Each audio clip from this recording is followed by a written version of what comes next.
Vamos lá, então. Pode Atos, começar. capítulo 5, versículo 12. E muitos sinais e prodígios eram feitos entre o povo pelas mãos dos apóstolos. E estavam todos de comum acordo no pórtico de Salomão. Os outros, porém, nenhum ousava ajuntar-se a eles, mas o povo os tinha em grande estima. E cada vez mais se agregavam crentes ao Senhor, em grande número tanto de homens como de mulheres, a ponto de transportarem os enfermos para as ruas e porem leitos e macas, para que ao passar Pedro, ao menos sua sombra cobrisse algum deles. Também das cidades circunvizinhas afluía muita gente a Jerusalém, conduzindo enfermos e atormentados de espíritos imundos, os quais eram todos curados. Levantando-se os sumos sacerdotes e todos os que estavam com ele, isto é, a seita dos saduceus, encheram-se de inveja.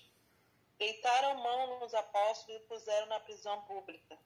Mas de noite um anjo do Senhor abriu as portas do cárcere e, tirando-os para fora, disse: Ide, apresentai-vos no templo e falai ao povo todas as palavras desta vida. Ora, tendo eles ouvido isto, entraram de manhã cedo no templo e ensinavam. Chegando, porém, os sumos sacerdotes que estavam com ele, convocaram o sinédrio com todos os anciões dos filhos de Israel e enviaram guardas ao cárcere para trazê-los. Mas os guardas, tendo lá ido, não o acharam na prisão. E voltando, lhe anunciaram, dizendo: Achamos realmente o cárcere fechado com toda a segurança, e as sentinelas em pé às portas, mas abrindo-as a ninguém achamos dentro. E quando o capitão do templo e os principais sacerdotes ouviram estas palavras, ficaram perplexos acerca deles, do que viria a ser isso. Então chegou alguém e lhe anunciou: Eis que os homens que encerraste na prisão estão no templo em pé a ensinar o povo. Nisso, foi o capitão com os guardas e os trouxe, não com violência, porque temiam ser apedrejados pelo povo. E tendo-os trazido, os apresentaram no sinédrio. E o sumo sacerdote os interrogou, dizendo: Não vos admoestamos expressamente que não ensinasseis nesse nome? E eis que encheste Jerusalém dessa vossa doutrina, e quereis lançar sobre nós o sangue deste homem. Respondendo Pedro e os apóstolos disseram: Importa antes obedecer a Deus que aos homens.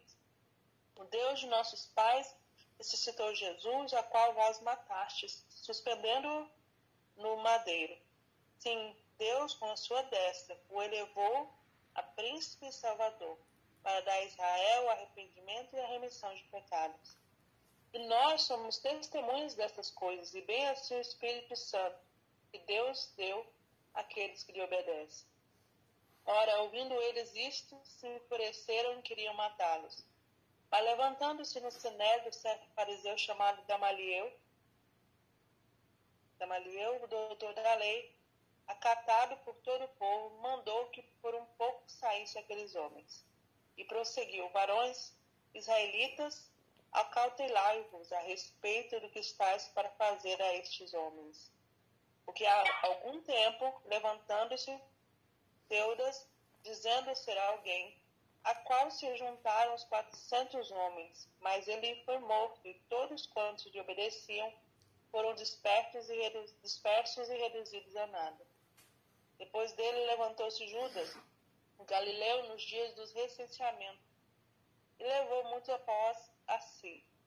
Mas também este pereceu, e todos quantos lhe obedeciam foram dispersos.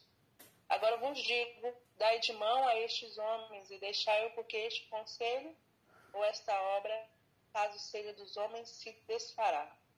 Mas se é de Deus, não podereis derrotá-los, para que não sejais, porventura, achados até combatendo contra Deus. Concordaram, pois, com ele, e tendo chamado os apóstolos, açoitaram-os e mandaram que não falassem em nome de Jesus, e os soltaram. Retiraram-se, pois, da presença do sinédrio, regozijando-se de terem sido julgados dignos de sofrer afronta pelo nome de Jesus. E todos os dias no templo e de casa em casa não cessava de ensinar e de anunciar Jesus o Cristo. Amém. Bom, o início aqui da leitura, a gente dá um salto ministerial muito grande. Perceba que qual foi o primeiro milagre notório que eles fizeram? Foi curar aquele homem na porta do templo. Lembra? Quando ele olha para aquele homem e fala, não temos ouro nem prata, mas o que nós temos nós te damos, levanta. E aí foi aquele alvoroço, porque muitos começaram a crer, e eles foram proibidos, e continuaram, e voltaram para a igreja para orar e para contar o que tinha acontecido. Não tinha igreja, tá, gente? Quando eu falo igreja, eles voltaram para os irmãos. E aí, nesse momento, acontece, né, a visitação, mais uma vez, do Espírito Santo, sendo registrada, falando que eles foram cheios do Espírito Santo e que aquele lugar tremeu quando eles oraram. Aí agora, Lucas, ele dá uma certa resumida e a gente não tem de novo aqui uma certa continuidade em relação ao tempo que passou. Percebe que no versículo 12, do 11 para o 12, provavelmente há aqui um período, e aconteceram muitas coisas nesse período, porque do 11 ele fala, e sobreveio grande temor a toda a igreja e todos os que ouviram essas coisas. Ainda está falando de Ananias e Safira, né? E do comecinho ali. E aí no 12 ele já fala assim, e muitos sinais e prodígios eram feitos. Então assim, ele está retomando um período de tempo que a gente não sabe quanto tempo foi. Mas o que Lucas quer dizer é o seguinte, olha, e aconteceu muita coisa, muitos sinais, muitos prodígios parecidos com esses. Quais? A cura daquele homem, né, o poder dos apóstolos, como Pedro, né, de perceber aquela mentira e através da sua palavra dar ali uma sentença de morte. Isso era algo sobrenatural, era algo que não existia, não acontecia, né? Então, Lucas ele quer dar essa continuidade. E aconteceu muitos sinais e muitos prodígios entre o povo. E aí, o texto vai falar que do povo, os líderes, eles continuavam incomodados. Mas o povo achava bom. O povo estava achando aquilo legal. Por quê? Porque o povo também estava sendo beneficiado, assim como nos dias de Jesus. Então, o texto fala que o povo os tinha em grande estima. O povo achava bom ver as curas, os sinais, os milagres. E aí, olha o 14. E cada vez mais se agregavam crentes ao Senhor, em grande número, tanto de homens como de mulheres. Então, percebe que no começo, Lucas registra que 3.000 pessoas, né, creram. Aí aqui ele fala que cada vez mais se agregava, então cada vez mais crescia. Então, imagina, se esses 3.000, se cada um continuou, né, como a gente fala, levando, né, mais pessoas para ouvirem essa mensagem, e essas pessoas continuaram crendo, né, e aceitando essa mensagem, o número realmente foi escalonando de uma maneira muito grande. Continuando, no 15, a ponto de transportarem os enfermos para as ruas e porem os porem em leitos e macas, para que ao passar Pedro, ao menos a sombra cobrisse alguns deles. Então, a gente vê algo aqui cinematográfico, né? A autoridade que tinha sobre a vida desses apóstolos, aqui se fala especificamente de Pedro, era algo assim, muito, muito fora do comum. Né? Coisa de filme mesmo. A ponto da sombra de Pedro passar e curar os enfermos. E aí a gente se pergunta, como assim, né? Não parece o evangelho que a gente vive hoje, né? Vamos ser sinceros. Não parece, né, o que a gente vive hoje. Parece coisa de outro mundo. E aí a gente começa fazendo uma aplicação, né? Por quê? Por que mudou tanto? Por que a gente não vê isso, né, mais acontecendo? A gente vê na televisão, né, nos grandes programas, mas se a gente for fazer uma pesquisa, praticamente 90% das pessoas, pelo senso comum, eles praticamente não é que não acreditam, mas não tem em estima o que se vê na televisão. Vocês estão me entendendo? Tipo assim, aqueles programas que tem aquele tanto de cura, de gente jogando cadeira de roda pra cima, de gente que vai coxa e sai andando. Isso, pelo menos assim, na realidade do ambiente que eu vivo, as pessoas não olham isso com olhos de fé e de verdade. Pelo menos é a realidade do meu ambiente. Não sei se é diferente no ambiente de vocês. Mas a gente percebe que não é a essência do que está no texto bíblico. Tá dando para entender o que eu tô querendo dizer? Sabe? Tipo assim, aqui era algo assim, surreal. A sombra de Pedro curava, né? E hoje a gente está muito longe disso, né? Muito longe. Mas assim, né? Pra gente pensar sobre essa autoridade que tinha, né? Sobre os apóstolos, sobre os discípulos. Continuando, eu marquei aqui o 20. Quero perguntar para vocês aqui. Quando eles foram presos, né? Ficaram lá no cárcere porque estavam pregando. Mas aí aparece, né, um anjo, abre a porta da prisão, tira eles e manda eles irem para o templo. E no 20 fala assim: Ide, apresentai-vos no templo e falai ao povo todas as palavras desta vida. Tem alguém que tem versão diferente aí? O que ele está querendo dizer com palavras desta vida? Tem alguém que tem alguma versão diferente? Vou procurar aqui, Dani.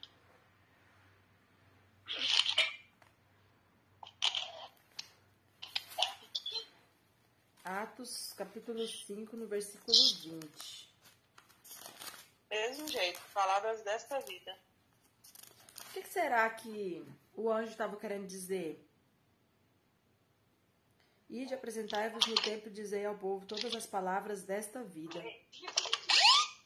Será que não é tudo que eles tinham vivido até aquele momento?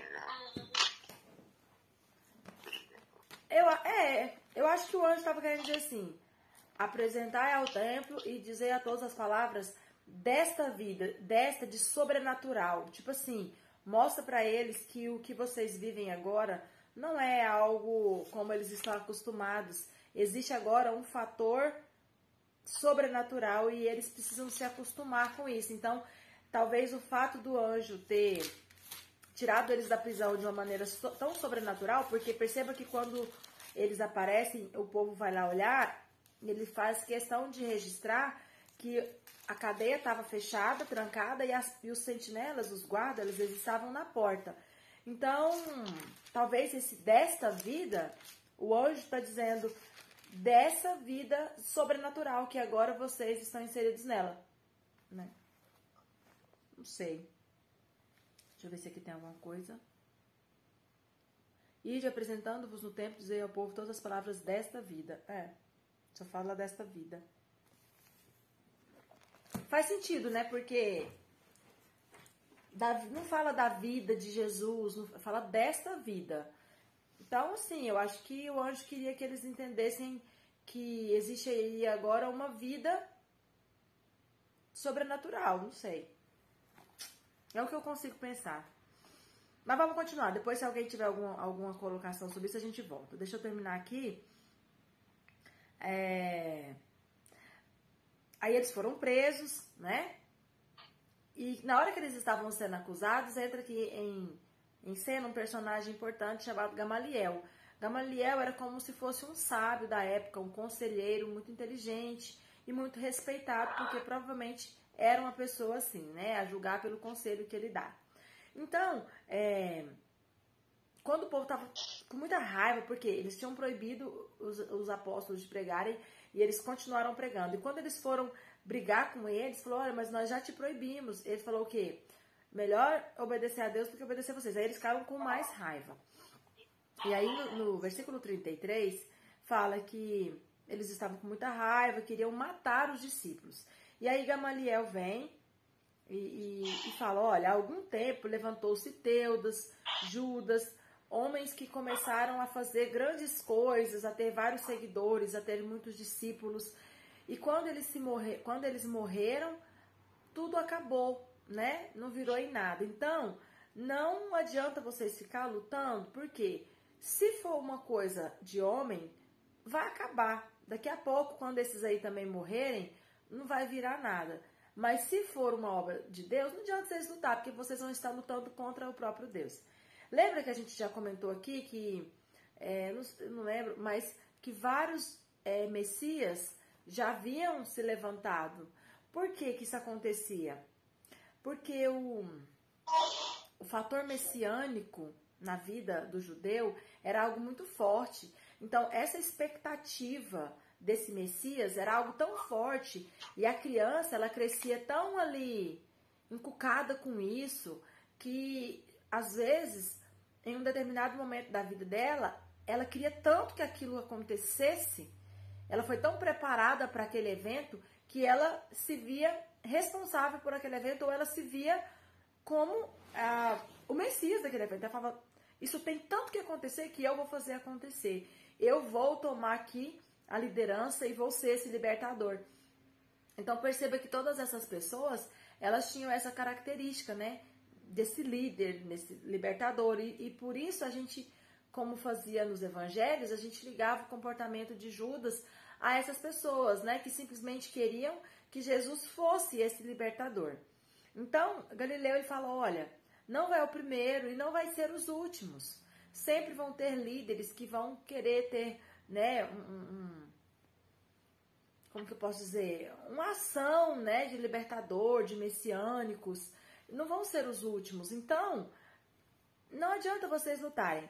Mas aí, olha, o que eu achei interessante é que no 40 fala que eles concordaram. Olha o 40 lá. E concordaram, pois, com ele. O povo viu que realmente, né, fazia sentido o que Gamaliel estava dizendo. Só que olha o que eles fazem. Eu fiquei pensando, poxa, se eles concordaram e fizeram isso, imagina se não concordassem, né? Eles concordaram e tendo chamado os apóstolos, por que chamado? Porque eles tiraram os apóstolos da sala para fazer esse comentário. Gamaliel, ele tira, né, Pedro e João da sala para fazer esse comentário. Então, depois que eles fazem esse comentário, que ele conversa isso, aí eles chamam de novo os apóstolos. E aí, olha o que acontece. E tendo chamado os apóstolos, açoitaram-nos e mandaram que não falassem em nome de Jesus e os soltaram. Tipo assim, em que parte que eles concordaram, né? Porque açoitaram e proibiram de novo. Não entendi, né? Como assim que concordaram? Mas, pelo menos no dizer deles, assim, concordaram em não matar. Só essa parte que eles concordaram. Nós não vamos matar, mas que a gente vai engolir, a gente não vai engolir. E aí, para concluir de uma maneira que só a palavra de Deus causa isso em nós, né? 41. Retiraram-se, pois, da presença do sinédrio. Então, o açoite, irmãos, era as 39 chibatadas. Isso era o açoite. Não podia dar 40, porque era a surra máxima que uma pessoa podia levar, era 40 chibatadas. Então, eles davam 39 e paravam, porque depois eles podiam açoitar de novo. E como vocês sabem pelo filme lá da Paixão de Cristo, o açoite era com aqueles chicotinhos, com pedaços de ferro, com pedaços de osso, né? Nem todos eram naquele nível de tortura, né? Mas o açoite em si era essas 39 chibatadas. E que eles chamavam de a quarentena menos uma, né? Uma coisa assim. E aí, no 41 fala que eles retiraram-se da presença do sinédrio, regozijando-se por terem sido julgados dignos de sofrer afronta pelo nome de Jesus. Eles ficaram felizes porque eles apanharam, mas foi por causa do nome de Jesus. Por quê? Porque eles lembraram de Mateus, lá do Sermão do Monte, quando Jesus falou assim, bem-aventurados quando vos perseguirem, vos injuriarem e mentindo, disserem toda sorte de mal contra vocês. Grande será o vosso galardão. E aqui é importante a gente fazer uma colocação seguinte. nós seremos bem-aventurados quando sofrermos isso em nome de Jesus. Eu lembro muito do pastor Elias, ele sempre falava muito isso. O cristão, às vezes, ele sofre muito, mas por conta das suas escolhas erradas, por conta do seu pecado, por conta da sua ignorância, por conta da sua falta de fé. E aí, ele fica atribuindo esse sofrimento à causa de Cristo. E na maioria das vezes não é. E aí a gente fica, eu vou passar aqui pela prova, dando glória a Deus. Mas essa prova não tem nada a ver com sofrer por causa do nome de Cristo. Na nossa geração, eu acho que nem tem como sofrer por causa de Cristo, né? Não tem, a gente não tem mais, né, essa possibilidade. Não literalmente como era no dia dos apóstolos. Então, a gente precisa lembrar disso. Aqui eles estavam felizes porque eles foram julgados dignos de sofrer por causa de Cristo. E assim, e hoje a gente tem muita música, tem muito discurso sobre esse sofrimento, e a gente quer entender que esse sofrimento é por causa do amor a Cristo. E na maioria das vezes não é, tá, gente? Passa bem longe. É um sofrimento por conta da nossa escolha de forma de viver. E o 42, o último diz: e todos os dias no templo e de casa em casa não paravam de ensinar e de anunciar a Jesus Cristo. Por isso que não pararam de ser perseguidos, e por isso que o evangelho não parou, porque eles entenderam, né, o papel deles. Eles foram tão bem treinados, eles foram tão bem discipulados por Jesus, que eles entenderam, né, o que eles tinham que fazer. Então, nada que acontecesse com eles iria mudar, né, a convicção que eles tinham acerca do que fazer. E ontem eu estava até fazendo a live com a Cláudia, e eu esqueci de divulgar, mas foi tão interessante. A gente estava falando sobre a inteligência emocional, e justamente isso, né? Quando você tem uma mentalidade formada, você pode passar pelo que for, a sua mentalidade ela está formada, né? Você toma decisões baseado, né, em uma mentalidade fixa. E foi o que aconteceu com os discípulos. Eles tinham essa mentalidade formada. Então, nada que acontecesse com eles mudaria o comportamento deles, né? Eles foram testados e aprovados. E essa é a verdade. E aí, o que vocês acham? Oi. É só para a gente construir, né? Eu adoro esses exercícios, né? Você falou assim, como que eles fizeram aquilo, ouviram Gamaliel e fizeram aquilo, né? Bom, daí você fica pensando, peraí, Lucas não estava lá, ele ouviu de alguém. Provavelmente, naquela reunião lá, naquele momento que Gamaliel fala isso, nem os próprios apóstolos ouviram, porque era uma reunião do Sinédrio entre eles. Uhum. Quem podia estar lá? Paulo. Porque Paulo se diz que foi aluno de Gamaliel. Verdade. Estudava com Gamaliel. Ele podia estar lá e ele ter feito essa narrativa, né? E aí, curiosamente, a gente vai ver exatamente que Paulo, se ouviu aquilo de Gamaliel, o que ele fez logo em seguida?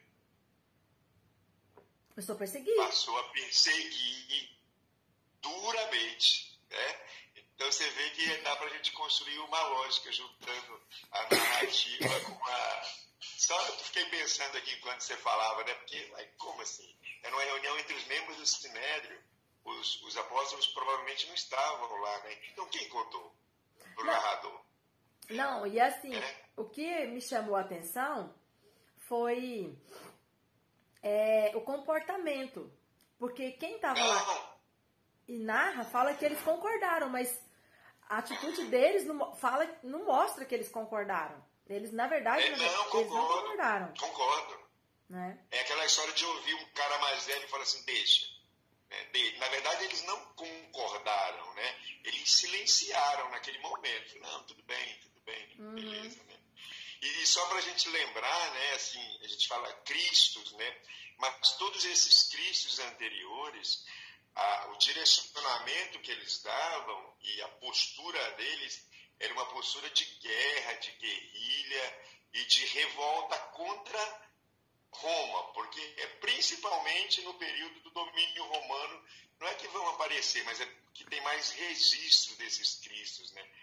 Joséfo, o tal do Joséfo lá que escreve, né, que é o historiador lá, ele fala de muitos, e principalmente esse Teudos, que é um que teria levado 400 israelitas para o deserto, e eles vão para a luta, e eles são mortos, crucificados, porque daí é uma insurreição contra Roma mesmo, e é na época do censo, que Roma determina que fosse realizado um censo. Então, a finalidade de Roma fazer o censo é coletar impostos, né? Saber quantas pessoas têm, possibilitar a coleta de impostos. E o judeu, lembra que Davi, que o judeu tem essa história de não fazer censo? Lembra da história de Davi? Uhum. Não é para contar o povo, Davi, ele contou o povo. Então, um momento bem aqui, só fazer o registro histórico. Tá, aí deixa eu só fazer aqui uma observação, porque está fora de contexto. Por que Deus não gostava que contava o povo? O irmão João fez uma colocação aqui que tem que nos fazer essas perguntinhas. Por que quando Davi fez o censo, Deus mandou aquele anjo e aquela fúria e falou que ia castigar? E Deus sempre tinha esse posicionamento. Vocês sabem? Por que Deus não gostava que contava o povo? Sabe, Diego? Por quê? Porque se o povo ficasse contando o povo, né? Tipo assim, se o governo ficasse contando o povo e alistando o povo, eles poderiam correr no risco de colocar a sua expectativa no seu poder, no seu exército. E Deus queria que em todo tempo eles entendessem que a força deles era o Senhor. Quem lutava por eles era o Senhor. Independente de quantas pessoas houvesse, né, no exército, independente de quantas pessoas houvesse na batalha, quem lutava por eles era o Senhor. Deus não precisava de grandes exércitos. Então, Deus queria sempre trabalhar essa mentalidade no povo, né, de confiar em Deus, independente se o exército era grande, pequeno, poderoso, preparado ou não. Deus é que era o Deus de Israel. E isso é muito bonito, né? E na prática é mais bonito ainda. E aí a gente precisa também aplicar isso na nossa vida. Imagina, né? Que nível de fé e de confiança que Deus espera do seu povo. Imagina nesse contexto, né, de exército. Que exército que vai para a guerra sem preocupar com o número de soldado?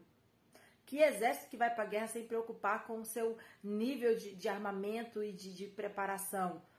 Não existe, né? É coisa de louco. E Deus esperava isso de Israel. Deus esperava isso. E aí, quando a gente traz isso para os nossos dias, para aplicar, é a mesma coisa. A gente não fala que nós não lutamos com as armas naturais, usamos as armas sobrenaturais? É a mesma coisa. E aí, às vezes, tentando fazer essa aplicação, né, que a gente faz muito dentro das nossas comunidades, a gente pode se perguntar: que tipo de guerra que eu estou lutando? Com que arma que eu estou lutando? Será que eu estou com medo de entrar nessa guerra? Às vezes a gente tem causas, no nosso desafio mesmo de vida cristã. Existem guerras que a gente olha e fala: poxa, eu preciso encarar essa guerra. Eu preciso encarar essa batalha. Quais armas que nós temos? A oração, o jejum, a meditação, a adoração. São as armas que nós temos. E aí a gente olha, às vezes, para o nosso desafio e a gente acha que tipo assim, a gente não tem arma para lutar. Eu vou dar um exemplo bem prático. Pessoas que a gente gostaria que entregassem a sua vida para Cristo, né? Pessoas que estão vivendo na prática do pecado. E aí a gente gostaria muito que entregassem a sua vida para Cristo, porque são pessoas que a gente ama, enfim.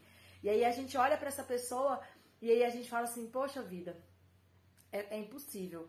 Essa pessoa é impossível. Por quê? Porque a gente se esquece das armas que nós temos. E é a mesma coisa. Às vezes, né, o povo de Israel, se eles fossem olhar para a sua condição, eles diriam: é impossível lutar e vencer essas guerras. Mas nós precisamos ter essa fé que Deus espera que nós tenhamos.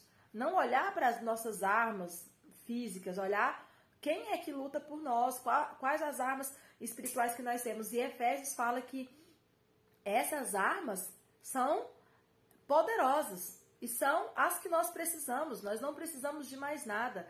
E por que é que nós nos comportamos, na maioria das vezes, como derrotados? Já percebeu? A gente parece que entrega os pontos muito cedo, a gente desiste muito cedo das nossas batalhas, porque a gente olha para as nossas armas e acha que elas não são poderosas. A gente olha para elas e pensa que elas são muito fracas, né? Essa é a verdade. E nós precisamos fazer essa aplicação, né? Não está muito ligado com o texto de hoje, mas é muito importante para a nossa vida cristã. Usar as armas espirituais. É a única coisa que nós precisamos. E se Deus falou que elas vão nos dar vitória nas nossas guerras, nós precisamos acreditar, usar elas e lutar, encarar essa guerra, né? Então, mais algum comentário, mais algum versículo aí que vocês marcaram? Eu marquei aqui o 24, só um comentário, já que ninguém tem nada para perguntar. No finalzinho do 24, fala, né? E quando o capitão do templo e os principais sacerdotes ouviram essas palavras, ficaram perplexos acerca deles e do que viria a ser isso. Imagina a cena, quando o capitão ficou sabendo da notícia que os apóstolos estavam lá no templo e que a cadeia estava fechada e os guardas na porta, não tinha buraco, não tinha grade quebrada, não tinha nada. E o texto fala que ele ficou perplexo acerca do que viria a ser isso. E eu fiquei pensando, é igual quando hoje a gente assiste filme e a gente sabe que é só um filme, mas imagina isso naquele dia, naquele momento. Eu acho que era justamente isso, né? Uma cena de filme que, tipo, é impossível de acontecer. Porque a gente assiste o filme e você pensa, né? Ah, isso aí é impossível, mas eu sei que é um filme. Mas naquela época não tinha, né? Nem um filme para eles terem essa referência de impossível. Então eu fico imaginando a cabeça desse capitão, perplexo, pensando, gente, mas o que aconteceu? Eu não consigo imaginar em nada. Como? Não tem como um ser humano tá aqui e de repente ele some e aparece ali, sem buraco, sem nada, como? E aí eu acho que assim, a cabeça dele quase que saiu fumaça, né? Tentando entender. E o texto ele nos dá essa imagem, né? Tentando entender o que era aquilo, né? Quem que daria uma resposta? Não tem uma resposta. Não tem como explicar, né? E esses fatores de sobrenatural foi o que deu essa... Como que eu posso dizer? Justamente essa mensagem do anjo, né? O que eu entendi que é a mensagem do anjo. Vai e fala para eles acerca desta vida. Ou seja, as coisas não vão ser como eram antes. Existe agora um fator sobrenatural. Outra coisa que eu marquei, que eu quero comentar, o 32. Eles começam a pregar no templo, falar sobre Jesus, quem foi Jesus. E aí no 32, olha o que ele fala. E nós somos testemunhas destas coisas. Aqui ele está falando sobre Jesus, né? Que Deus elevou Jesus para ser o Salvador e tal. E aí no 32 ele fala, e nós somos testemunhas destas coisas. E bem assim o Espírito Santo, que Deus deu àqueles que lhe obedecem. Aqui duas coisas importantes para nós pontuarmos acerca do Espírito Santo, já que a gente tem falado muita coisa acerca do Espírito Santo, para a gente tentar construir aqui uma ideia, né? Ou como que eu posso dizer? Um perfil, né? Para esse personagem do Espírito Santo. Duas coisas interessantes. A primeira, o Espírito Santo, ele é considerado pelos apóstolos como uma testemunha. Então, olha que interessante. Durante o ministério de Jesus na Terra, você não vê eles fazendo alusão ao Espírito Santo como é feito agora. Percebe que agora eles estão citando muito mais a pessoa do Espírito Santo? Dá para perceber isso? Que a gente já falou várias vezes aqui, deles citando o Espírito Santo fez isso, o Espírito Santo fez aquilo. Isso não acontecia quando Jesus estava em terra. Não nessa proporção. Então, aqui, a primeira coisa, eles aqui tinham uma ideia de que o Espírito Santo era uma testemunha. Ou seja, o Espírito Santo, ele vinha acompanhando tudo o que acontecia com Jesus, mas ele estava só vendo. Percebe que a gente pode criar esse parâmetro?